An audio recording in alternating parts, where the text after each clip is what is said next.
John Ween, attorney and legal instructor with Blue to Gold Law Enforcement Training, coming to you today with another roadside chat. Now, today's question is this.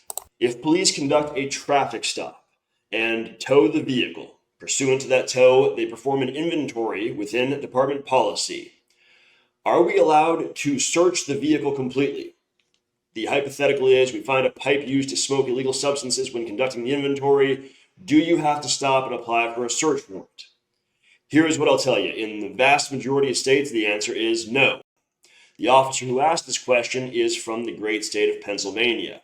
And Pennsylvania is one of our outlier states. And so if you are in one of those states, like New Mexico, like Pennsylvania, that are far more restrictive under their state standard, it's not enough just to know United States Supreme Court case law.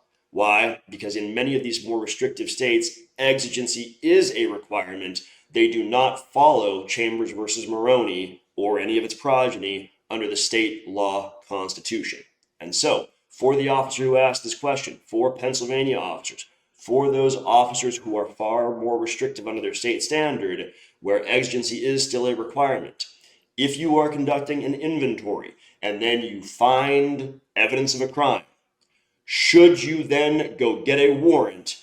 The answer is yes, right? If you are conducting that valid inventory, you find evidence and you want to transition into the Carroll doctrine in those states where exigency is a requirement, if you are going to start working under the Carroll doctrine, you need to stop and get a warrant, right? Because exigency is a requirement.